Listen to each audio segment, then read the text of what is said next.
कर्मदंड को भी काट सकता है। अभी तक जिस भी संत व महापुरुष से मिले उन्होंने यही बताया कि पाप कर्म फल भोगने से ही समाप्त होगा।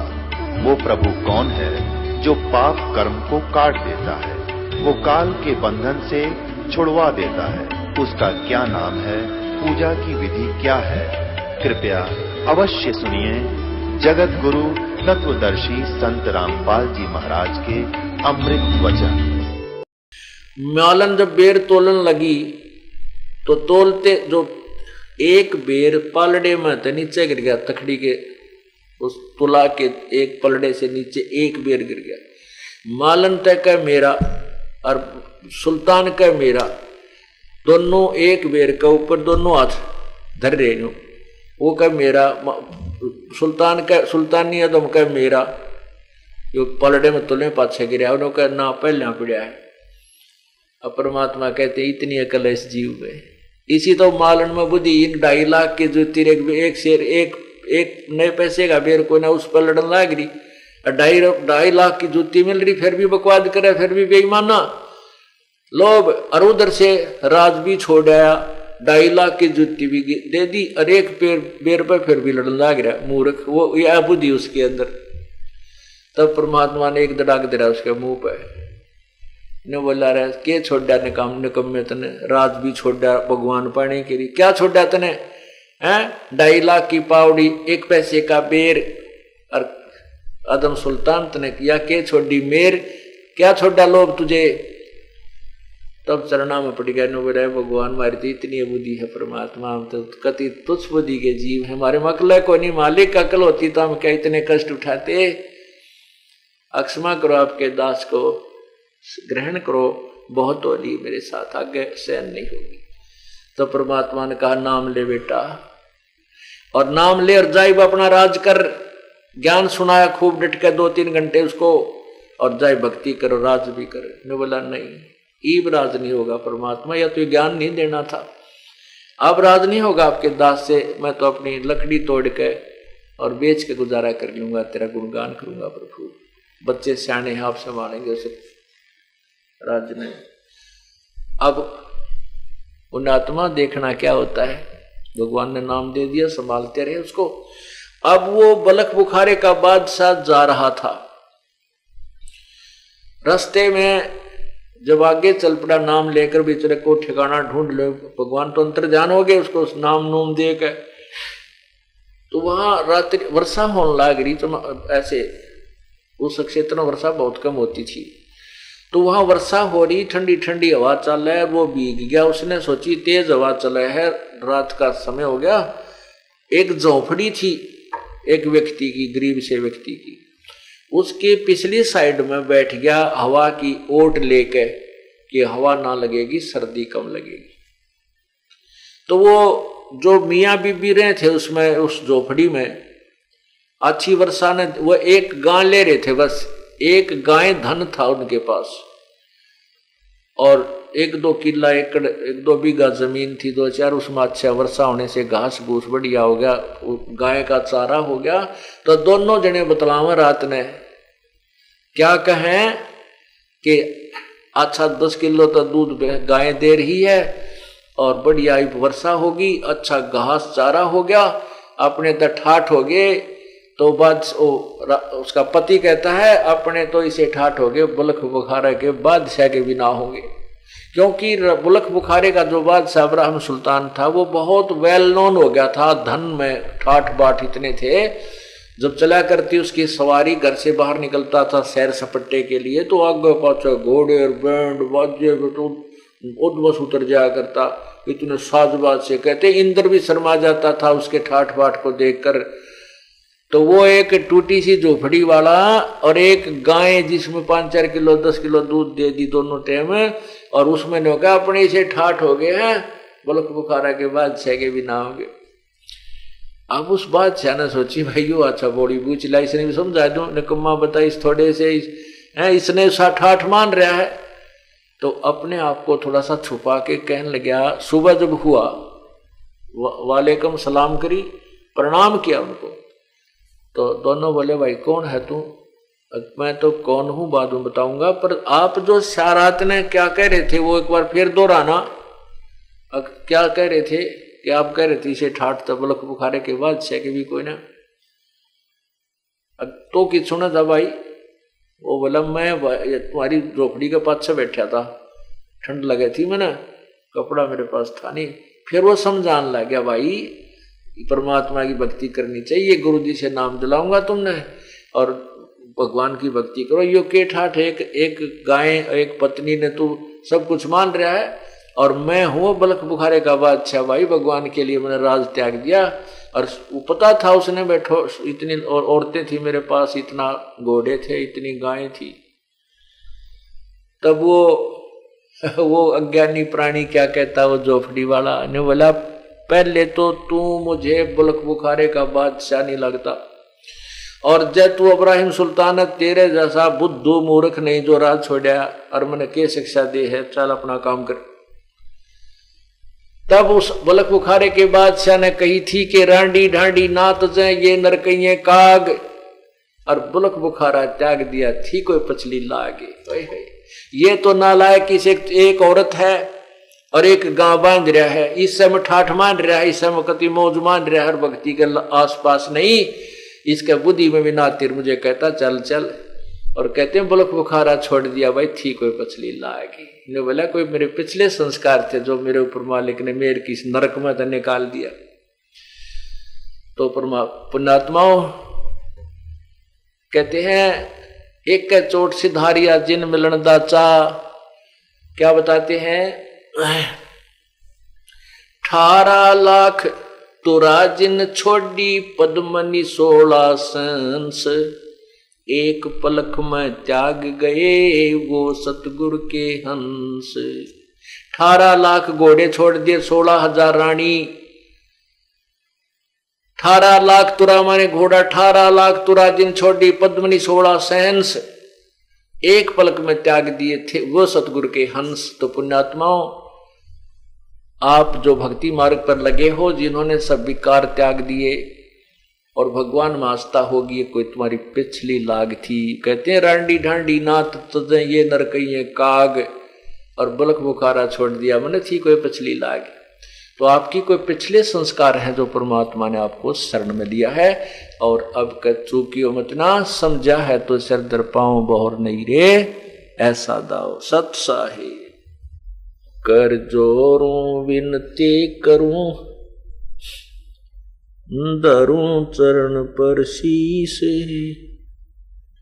गुरु राम देवानंद जी महाराज ने दियो नाम बख्शीश। कोटि कोटि सिजदा करूं, कोटि कोटि प्रणाम, चरण कमल में राखियो मैं बांदी जाम गुलाम।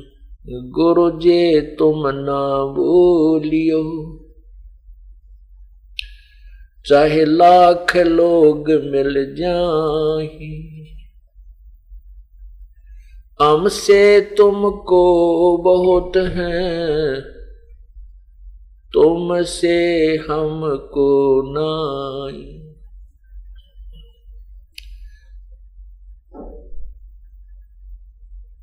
जय इब कै सतगुरु मिले, सब दुख आँखों रोए, चरणों ऊपर शीश रखूं, कहूं जो कहनी हो। कबीर गुरु जी मिलेंगे, पूछेंगे कुशलात, आद अंत की सब कहूं, अपने मन की बात। अवगुण किए तो बहुत किए,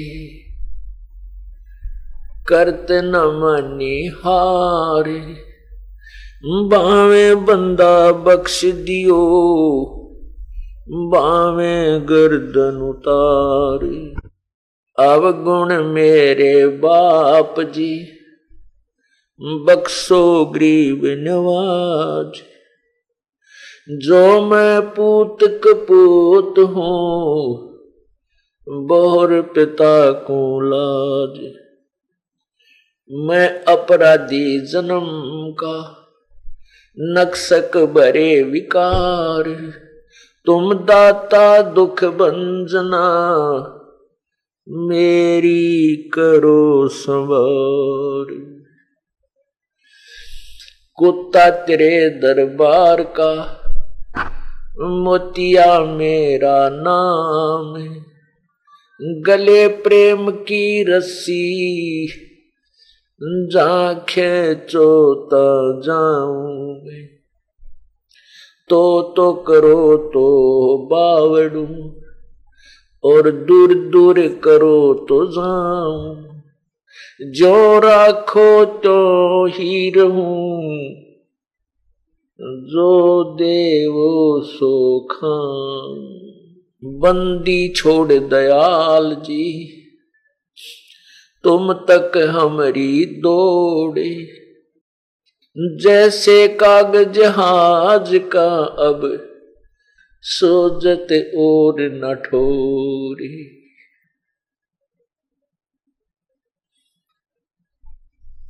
सब पदवी के मूल है,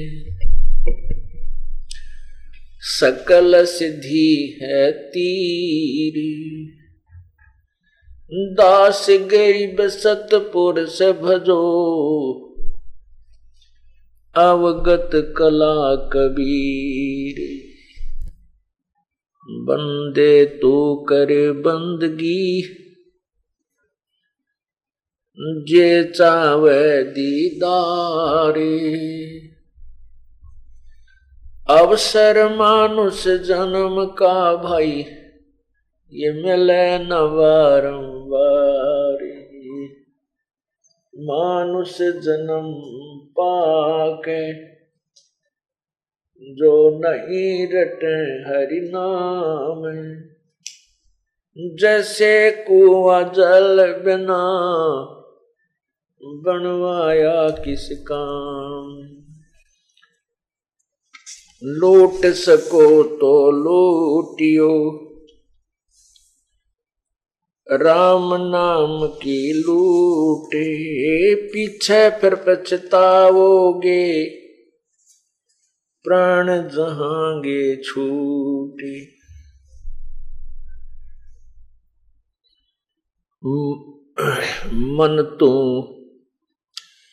मन तू सुख के सागर बसरे।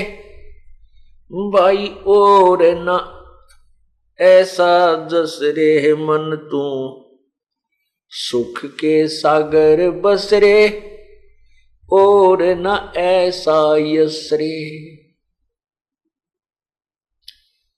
सर्व सोने की लंका होती, रावण से रणधीरम।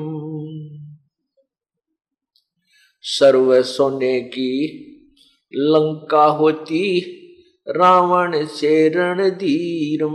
एक पलक में राज विराजी, जम के पड़े जंजीर में। मन तू सुख के सागर बसरे, और न ऐसा यसरे। मन तू सुख के सागर बसरे, और न ऐसा यसरे। उदय अस्त बीच चक्र चले थे, ऐसी जन ठकुराई। उदय अस्त बीच चक्र चले थे, ऐसी जन ठकुराई।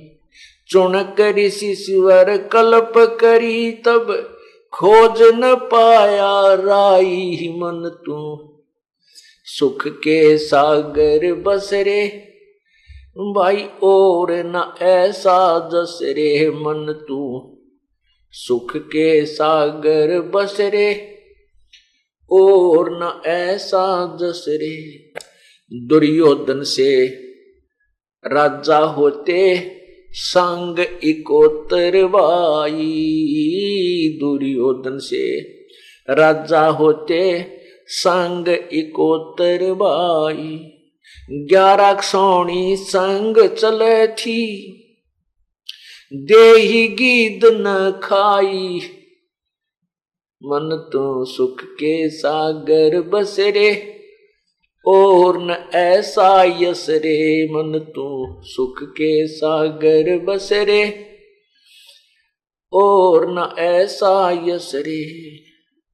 60,000 सगड़ के होते कपिल मुनीश्वर खाए। 60,000 सगड़ के होते कपिल मुनीश्वर खाए। एक सपुत्र उत्तान पात का परमात्म पद पाए। मन तू सुख के सागर बसरे भाई और न ऐसा जसरे। मन तू सुख के सागर बसरे और न ऐसा जसरे। राम नाम पर लाद पड़े था हिरण्यकशिपु नावाए। राम नाम पर लाद पड़े था हिरण्यकशिपु नावाए। नरसिंह रूप धरे नारायण खम्ब पाड़ के आए। मन तू सुख के सागर बसरे भाई और न ऐसा जसरे। मन तू सुख के सागर बसरे और न ऐसा जसरे। नामदेव नाम राम पर राते जाकी छान छवाई। नामदेव नाम राम रटे थे जाकी छान छवाई। एक पलक में देवल फेरा वो मृतक गौ जवाई। मन तू सुख के सागर बसरे और न ऐसा यसरे। मन तू सुख के सागर बसरे और न ऐसा यसरे। काशीपुरी कबीरा होते ताही लखोरे बाई। काशीपुरी कबीरा होते ताही लखोरे बाई। जाके सोबन जारा उतरा 9 लख बालद आई। मन तू सुख के सागर बसरे और न ऐसा यसरे। मन तू सुख के सागर बसरे और न ऐसा यसरे। भाई कनक जनेऊ कंद दिखाया भक्ति करी रविदासा। कनक जनेऊ कंद दिखाया भक्ति करी रविदासा। दास गरीब कौन गत पाव वो मगहर मुक्ति विलासा। मन तू सुख के सागर बसरे भाई और न ऐसा यसरे। मन तू सुख के सागर बसरे और न ऐसा यसरे। भाई कनक जनेऊ कंद दिखाया भक्ति करी रविदासा। कनक जनेऊ कंद दिखाया भक्ति करी रविदासा। दास गरीब कौन गत पाव वो मगहर मुक्ति विलासा। मन तू सुख के सागर बसरे और न ऐसा यसरे। मन तू सुख के सागर बसरे और न ऐसा यसरे। परमपिता परमात्मा सारी सृष्टि के रचनहार कुल मालिक कबीर देव अल्लाह कबीर अल्लाहु अकबर वो स्वयं ही इस काल के लोक में आकर के हमें यथार्थ ज्ञान प्रदान करते हैं।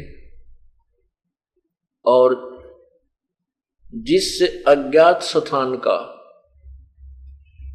किसी भी ऋषि, महर्षि, देव, महादेव, ब्रह्मा, विष्णु, महेश तक को ज्ञान नहीं होता, उस वास्तविक अमर लोक के बारे में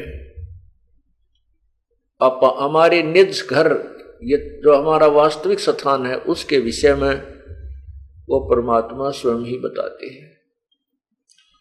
वो स्वयं ही संत बनते हैं, सतगुरु बनते हैं। सतगुरु की भूमिका अर्थात तत्वदर्शी संत का रोल भी वह स्वयं ही करते हैं।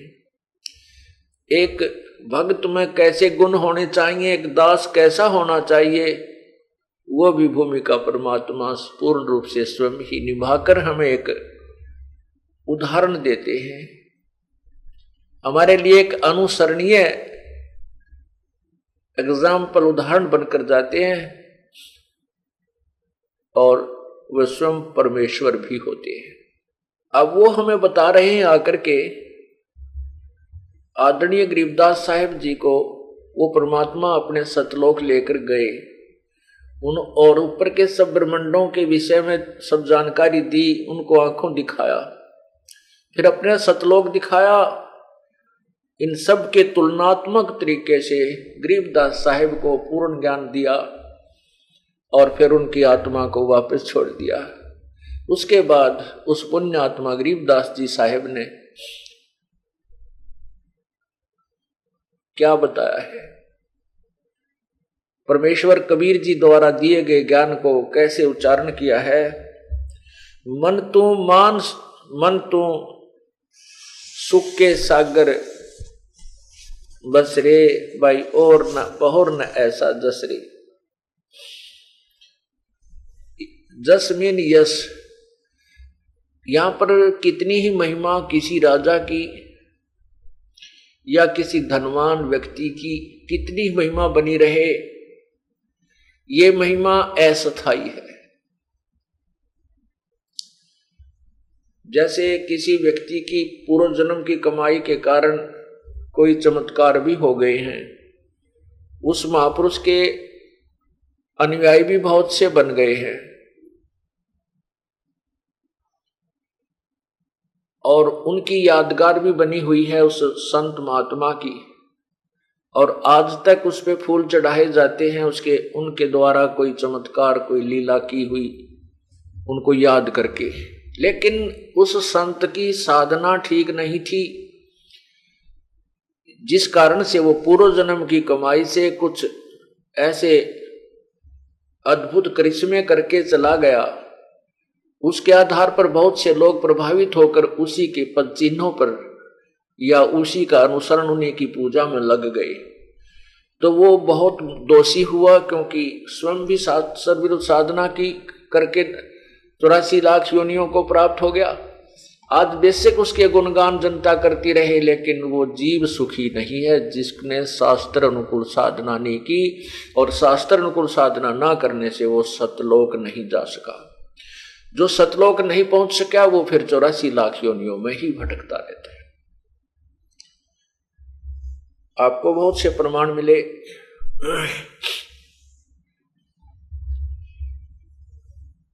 कि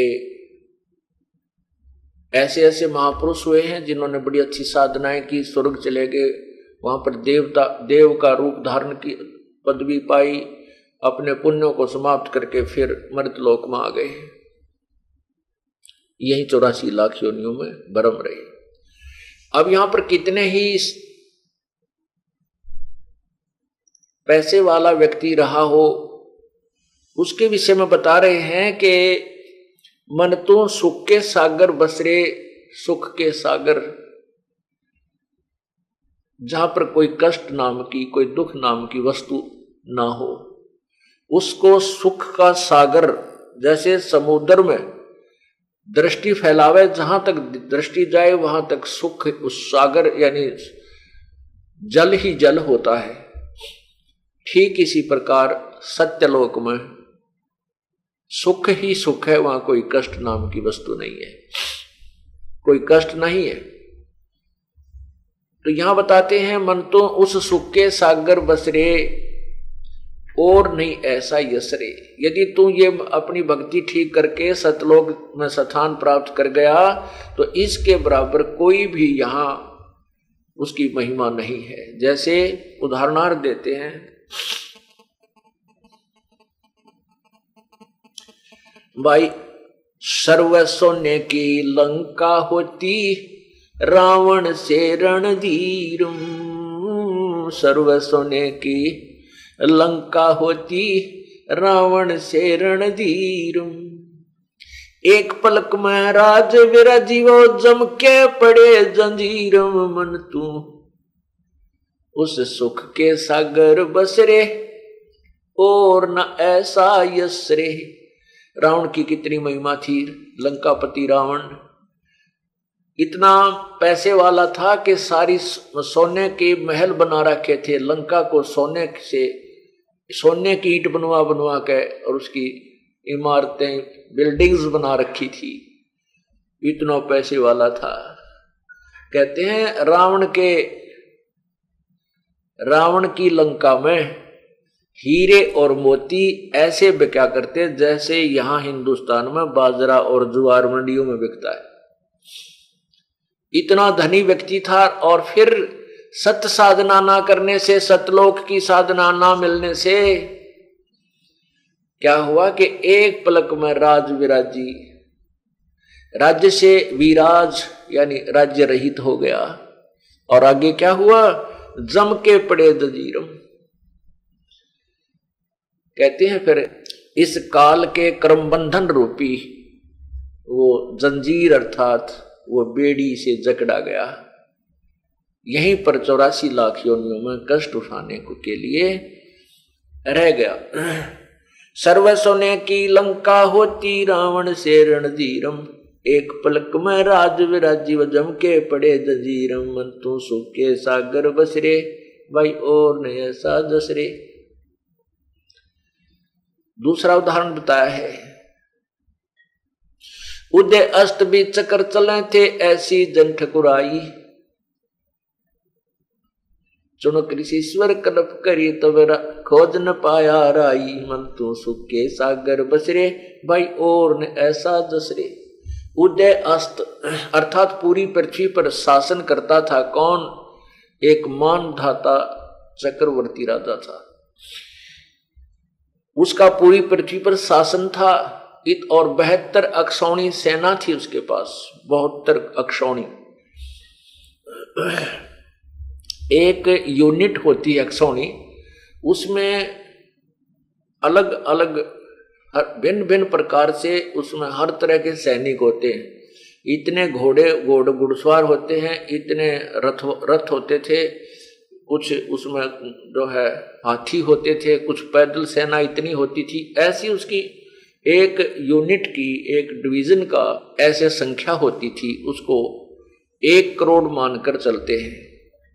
तो ऐसे उसकी एक यूनिट में 1 करोड़ सेना थी। 72 करोड़ सेना उसके पास थी, 72 अक्षौणी सेना। और उसको इतना अभिमान हो गया कि तेरे सामने टिकने वाला इस पृथ्वी पर कोई राजा नहीं है। तो वो क्या करता था, दूसरे वर्ष तीसरे वर्ष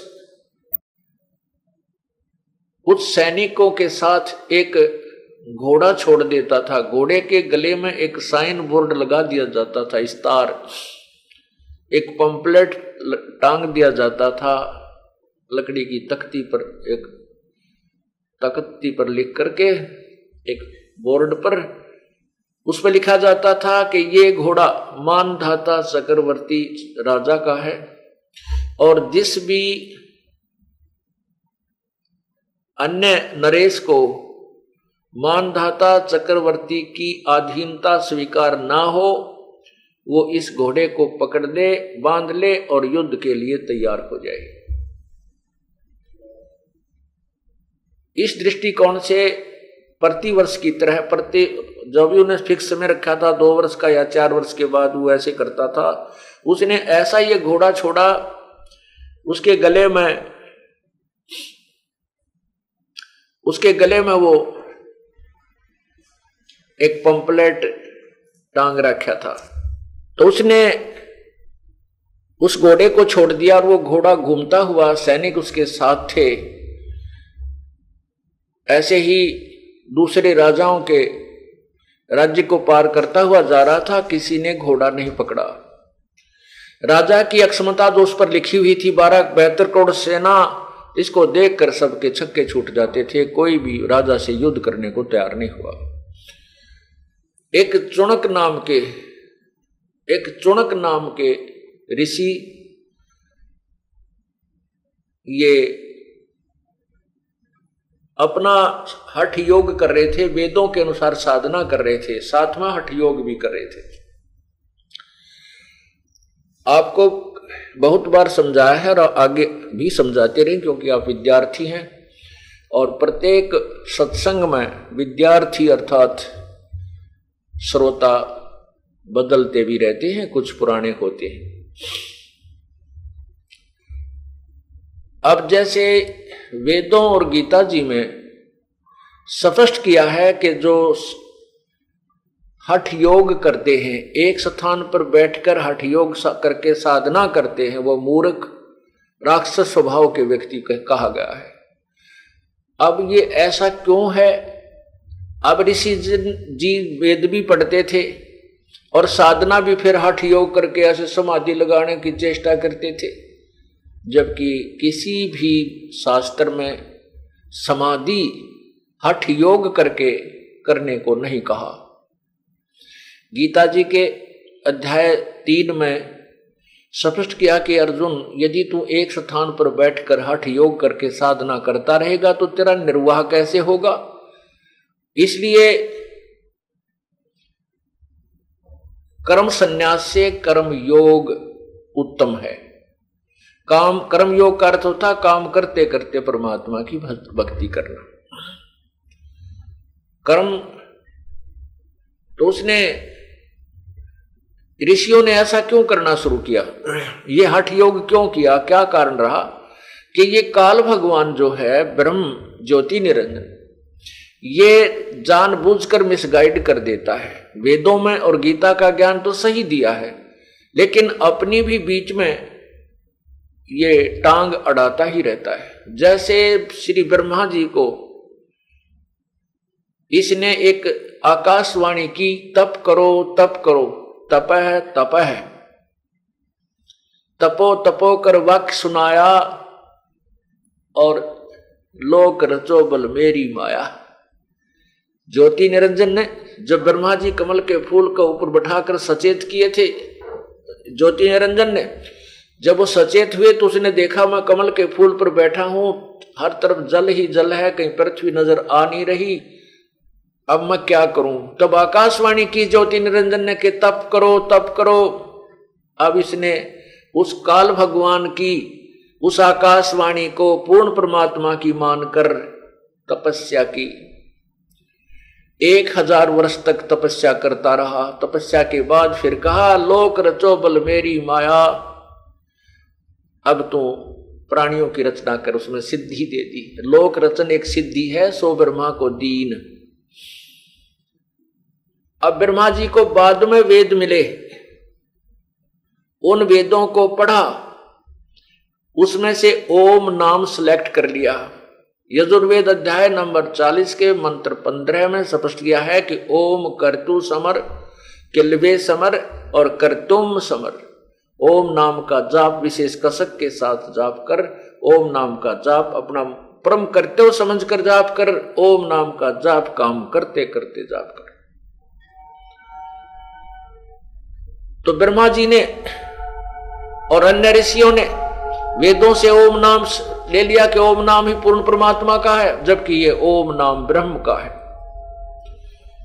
और पूर्ण ब्रह्म इससे अन्य है, सुप्रीम पावर है, वो सर्व समर्थ है, सर्वशक्तिमान है।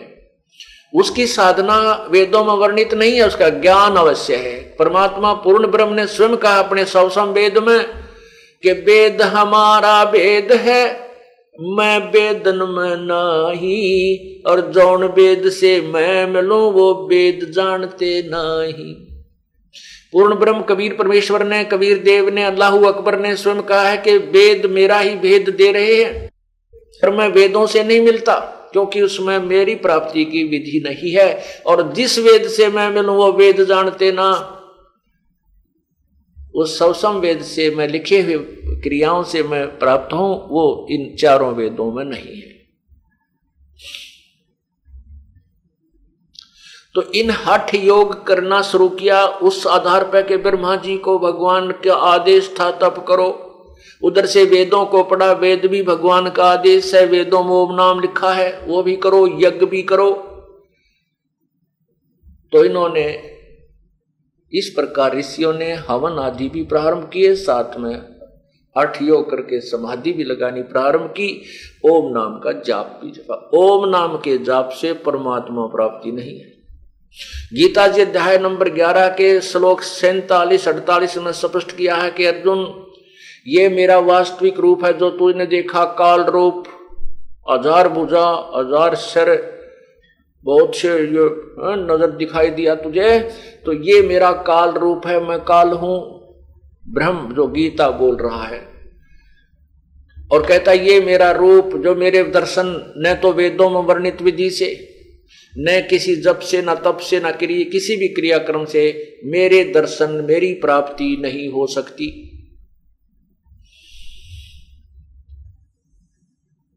अब इति सिद्धम के वेदों में वर्णित विधि से प्रभु प्राप्ति नहीं है।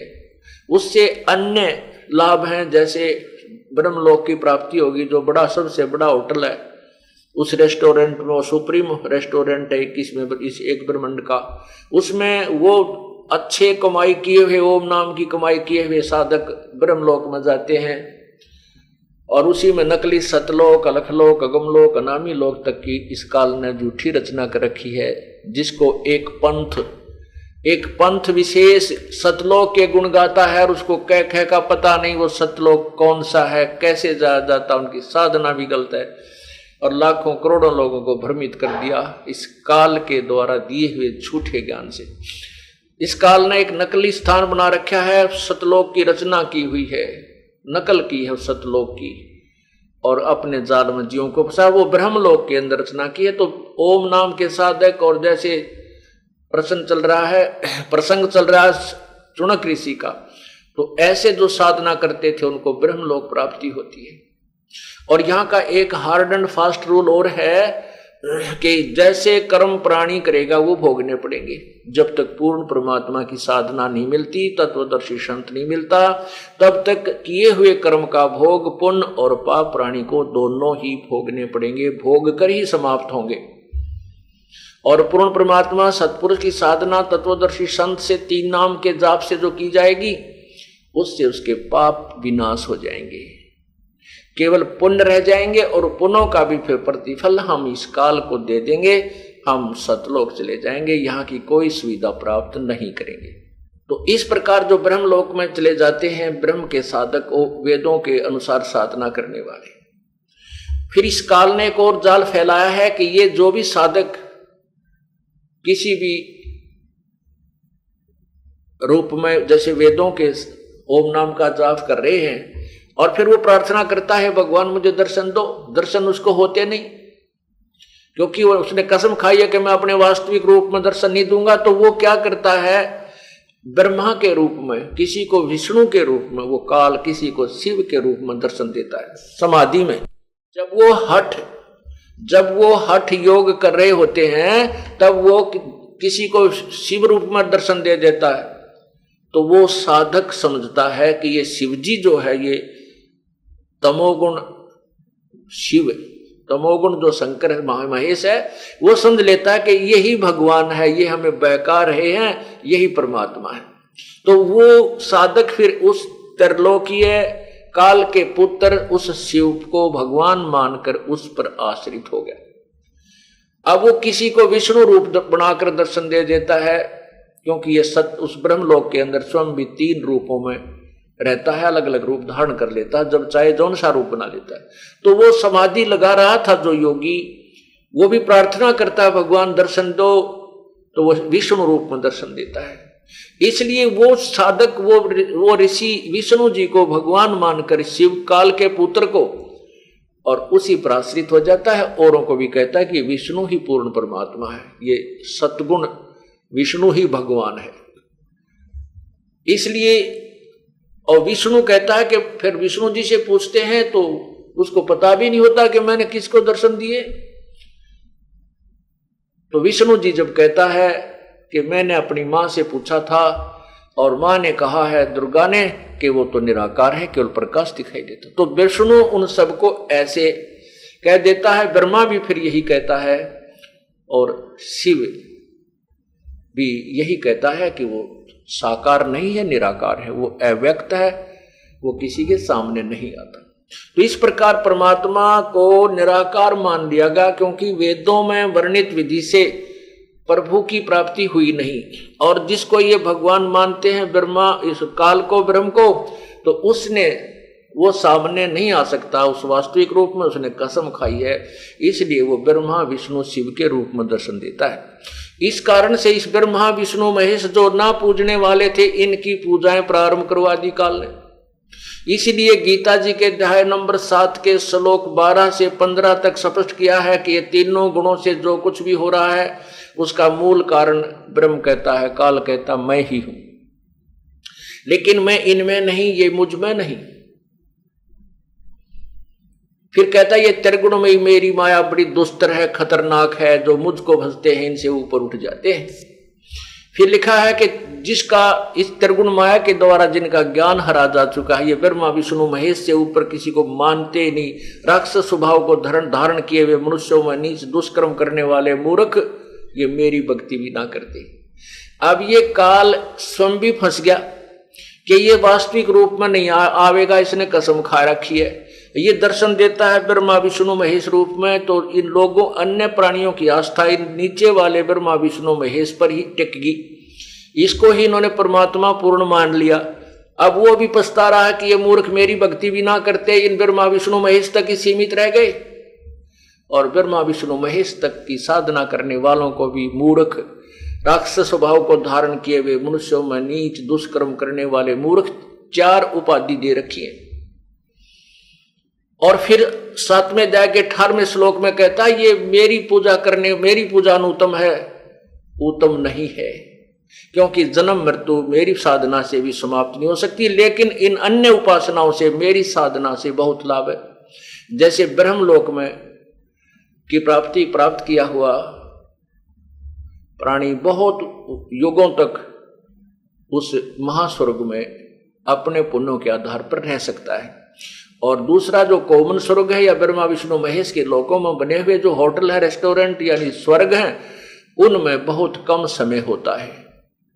इसलिए कह रहा है कि ये मूर्ख मेरी साधना भी ना करते, फिर अपनी साधना को भी 7वें अध्याय के 18वें श्लोक में कहता है वो भी मेरी साधना भी अनुत्तम है। ये योगी जन, ये ज्ञानी पुरुष जिन्होंने वेदों के पढ़ने से ये ज्ञान हुआ कि केवल एक पूर्ण परमात्मा की साधना से मोक्ष संभव है, उन्होंने आन उपासना तो छोड़ दी, ब्रह्मा विष्णु महेश, रजगुण ब्रह्मा, सतगुण विष्णु, तमगुण शिव जी और अन्य देवताओं की पूजा तो त्याग दी, लेकिन वो मेरे वाली साधना ओम नाम के जाप और ये हठ योग करते रहे, ये भी साधना अनुत्तम है, क्योंकि इससे जन्म और मृत्यु नहीं समाप्त होती।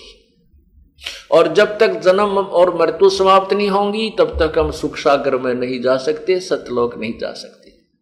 वहां नहीं पहुंचे तो यहां फिर सुख नहीं है, केवल पुण्यों के आधार पर मौज मस्ती स्वर्ग महास्वर्ग में करके फिर 84 लाख योनियों में फिर यहां पर भटकना पड़ता है। ब्रह्मा विष्णु महेश, रजगुण ब्रह्मा, सतगुण विष्णु, तमगुण शिव जी तक भी 84 लाख योनियों में आते हैं और नई आत्माएं ब्रह्मा विष्णु महेश का पद प्राप्त कर लेते हैं जो पुण्य युक्त होती है। इसलिए गीता अध्याय नंबर 4 के श्लोक 34 में कहा कि तत्वदर्शी संत की खोज करो, उनसे वो तत्व ज्ञान प्राप्त करो। उसके पश्चात 15वें अध्याय के 1 से लेकर 4 तक श्लोक में कहा है कि उस पूर्ण परमात्मा के ज्ञान को तत्वदर्शी संत से समझने के उपरांत उस परमेश्वर के परम पद को की खोज करनी चाहिए, जहां जाने के बाद फिर जन्म मृत्यु में कभी नहीं आते। और गीता ज्ञानदाता कहता है जिस भगवान ने, जिस पूर्ण परमात्मा ने सारे ब्रह्मांडों की रचना की है और मैं भी उसी की शरण हूं। 18वें अध्याय के 62वें श्लोक में कहा कि अर्जुन तू सर्वभाव से उस परमेश्वर की शरण में जा जिसकी कृपा से तू परम शांति और शाश्वत स्थान यानी सतलोक को प्राप्त होगा। अब इन ऋषियों ने, चुनक जैसे महापुरुषों ने परमात्मा पाने के लिए अपना शरीर भी सौंप दिया, समर्पण कर दिया कि मरे चाहे जीवित रहे परमात्मा प्राप्ति करने इतना जबरदस्त तप किया।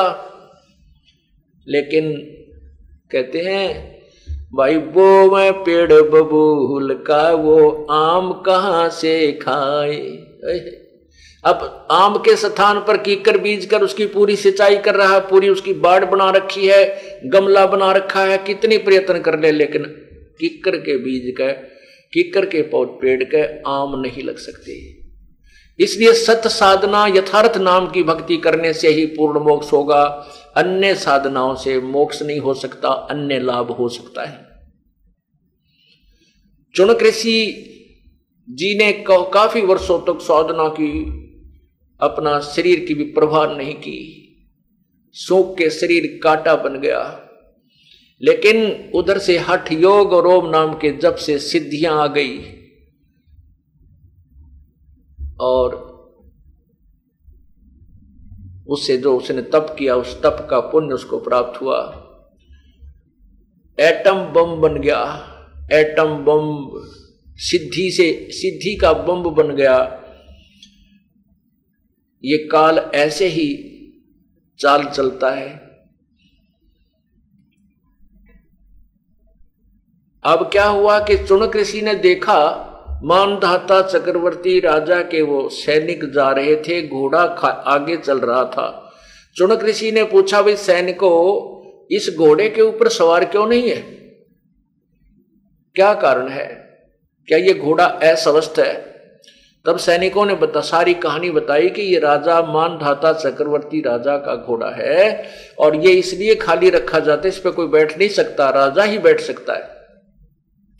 इसके गले में ये लिखा हुआ है महर्षि जी कि जो इस घोड़े को पकड़ेगा उसको राजा के साथ युद्ध करना होगा। राजा के पास 72 करोड़ सेना है, 72 सोनी। तब तो वो चले गए। जब वो काफी वर्ष दिन के बाद, महीनों के बाद जब पूरी पृथ्वी पे घूमकर वापस आए, वो वापस फिर उसी ऋषि के पास से गुजरने लगे। तब ऋषि ने पूछा भी तुम्हारा घोड़ा किसी ने नहीं पकड़ा?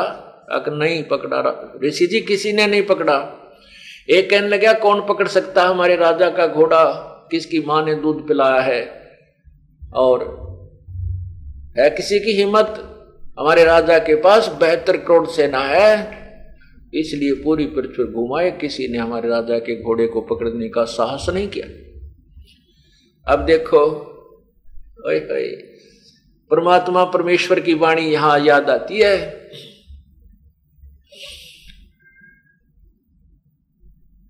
चुनक ऋषि स्वर खा गया 72 सोनी अक्षय करी, वो चुनक ऋषि स्वर एक दे धारे जोरा फिर ये सभी काल के बेख। ओह, अब चुनक ऋषि ने ऊपर देखो, पहले तो ज्योति निरंजन काल भगवान ने उसे गल साधना करवाई, गल साधना करवा कर वो एटम बम बना लिया और रिमोट काल के हाथ में है। तो उसने वहीं से रिमोट दबा दिया, चुनक ऋषि में फारा हो गया। कहने लगा अच्छा किसी ने नहीं पकड़ा, इतना अभिमान तेरे राजा में, अभी करता हूं ठीक। ऋषि ने कहा कि ये घोड़ा मैं बांध लेता हूं, मैं इस राजा का युद्ध स्वीकार करता हूं। अब सैनिक बोले रे कंगले, तेरे दाने तो खाने नहीं और तू युद्ध उठ रहा है मानदाता चक्रवर्ती राजा का, तेरी क्यों साथ बोल दे रही है, क्यों सामत आई है? कर ले बोल वाला अपनी भक्ति पड़ा रहे जी सास है। चुनक ऋषि कहने लगा तुमने जो तेरे राजा ने करना है कह देना, और मैंने युद्ध उठ लिया। अब सैनिकों ने तो घोड़ा बांध दिया उसी वृक्ष के जिसके नीचे बैठ कर साधना कर रहे थे ऋषि जी, झोपड़ी डाल रखी थी। और जाकर चुनक मानधाता ऋषि राजा से बता दिया कि आपका घोड़ा एक चुनक नाम के ऋषि ने बांध लिया, आपको युद्ध के लिए ललकारा है। अब राजा की बुद्धि खराब, एक आदमी को मारने के लिए एक 18 क्षौणी सेना भेज दियो। तेरा गजब 18 करोड़ सेना, अरे 10-20 भेज दे, 50-60 भेज ले, नो तो देख ले यो के करे है। पर बुद्धि भ्रष्ट हो जब नहीं होया करे। 72 क्षौणी सेना की 4 विभाग कर दिए और प्रथम विभाग यानी प्रथम समूह भेज दिया 18 क्षौणी करोड़ का एक आदमी को मारने के लिए। उधर से जब ऋषि को पता चला कि वह सैनिक आ गए हैं, तो ऋषि जी ने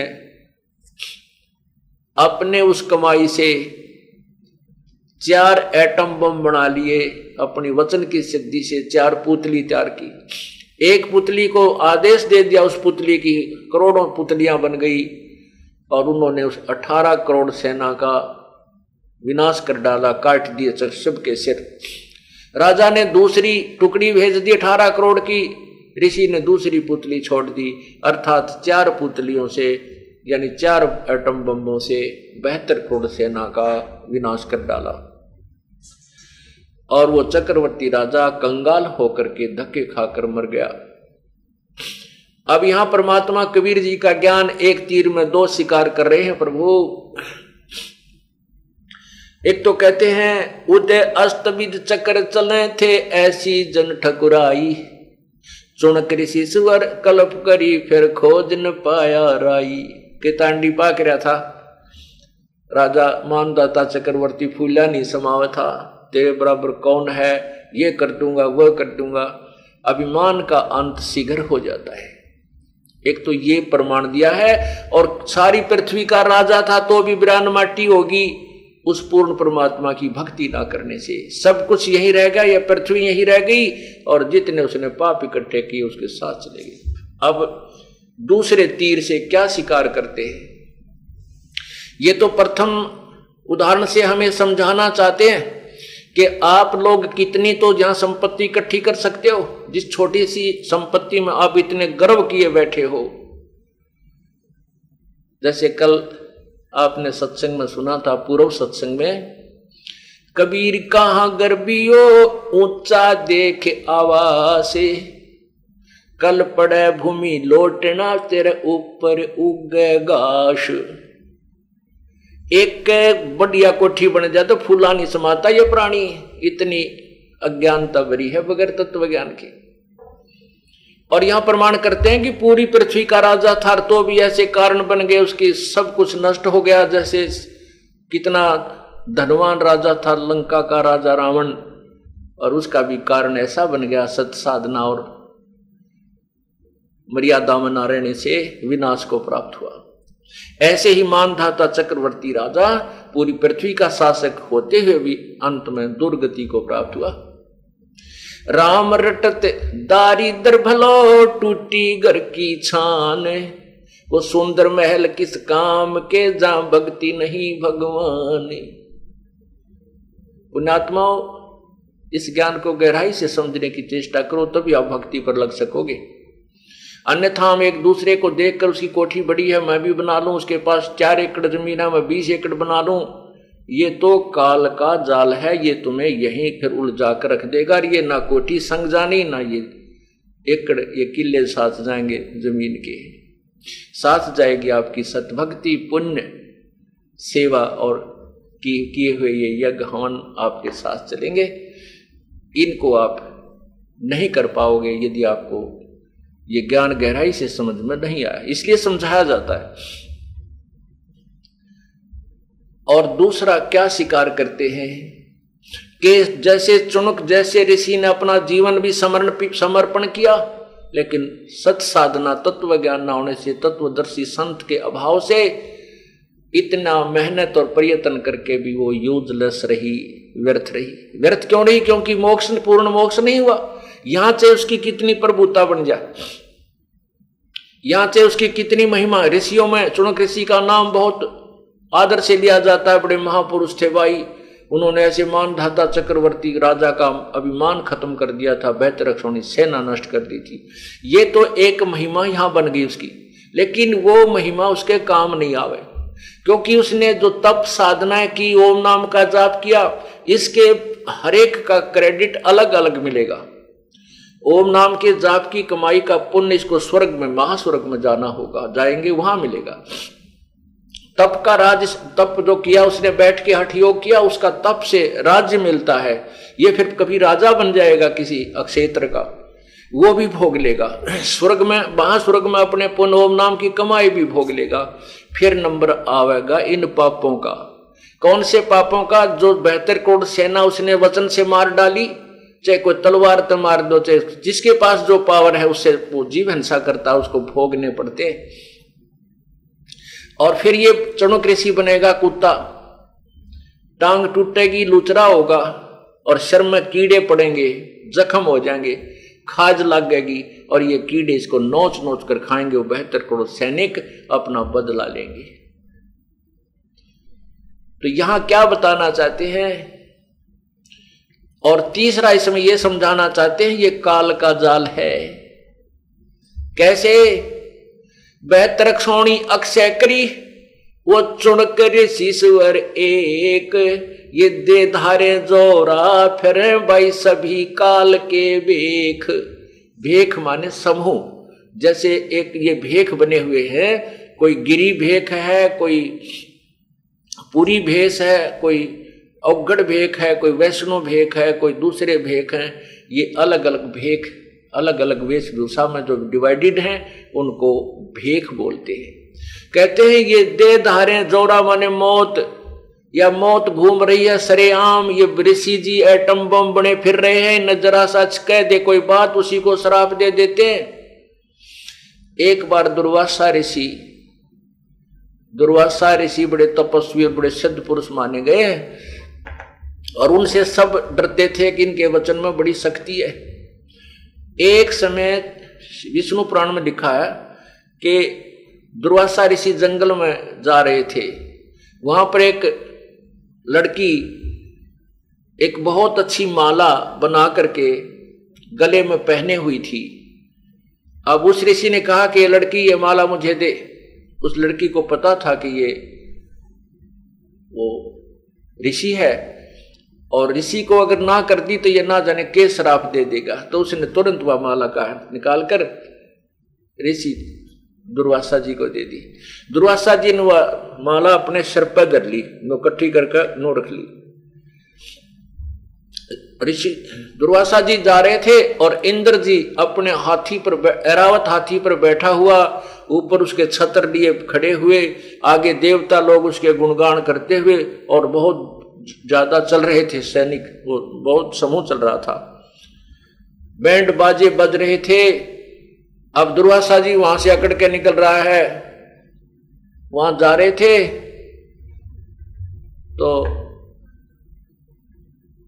दुर्वासा जी ने इंद्र के ऊपर हाथी पर बैठे हुए को वो माला उठा के और ऐसे दे मारी इंद्र को, हाथी पर बैठे को ऐसे मारी, वो इंद्र के पास जा गिरी। इंद्र ने उठा के हाथी के मस्तक पर रख दी। हाथी का मस्तक अच्छा चौड़ा हुआ प्लेटफॉर्म था, तो उसके ऊपर रख दी। वो हाथी बहुत बड़े हैं उनके, इंद्र का हाथी बहुत बड़ा है, तो उसके ऊपर उसके माथे पे घेर दी। हाथी ने वो सूंड से, क्योंकि कोई भी रिजेक्टेड माल है वो वहां डाल देते थे, हाथी उसको अपने सूंड से पकड़ कर नीचे पटक देता जमीन पर, ऐसा को प्रोसीजर था उनका। तो जो ही उस इंद्र ने दुर्वासा के द्वारा फेंकी गई माला को हाथी के मस्तक पर डाला, हाथी ने सूंड से पकड़ कर जमीन में पटक दी।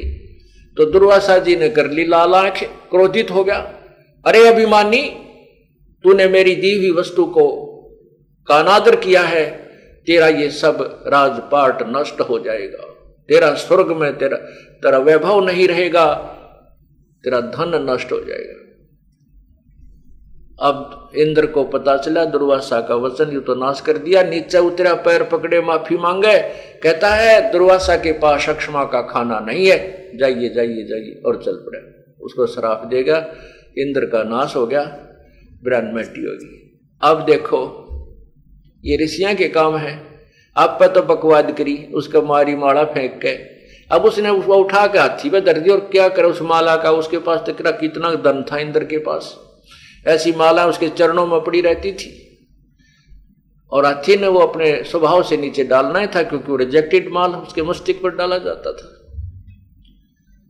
इसी तरह कहते हैं ये देहधारे मौत सरेआम, या देहधार का यानी शरीर रूप में ये एटम बम घूम रहे हैं, ये सभी काल के भेक, ये ब्रह्म तक की साधना के उपासक ऐसे हैं। तो कहते हैं 72 अक्षौणी अक्षय करी, अक्षय माने नाश कर दिया, क्षय 72 अक्षौणी अक्षय करी। वो चुनक ऋषिश्वर एक, ऋषिश्वर ऋषियों में श्रेष्ठ उस महान ऋषि के ये कुकर्म, आम ऋषि की क्या गिनती करें हम, एक ऋषिश्वर ऋषियों में श्रेष्ठ उस ऋषि ने, चणक नाम के ऋषि ने 72 अक्षौणी सेना चक्रवर्ती राजा मानदाता की नाश कर दी। और कहते दे धारे ये जोरा फिरे ये सभी काल के बेख, ये साधक हैं जो मोक्ष दायक साधना नहीं कर रही।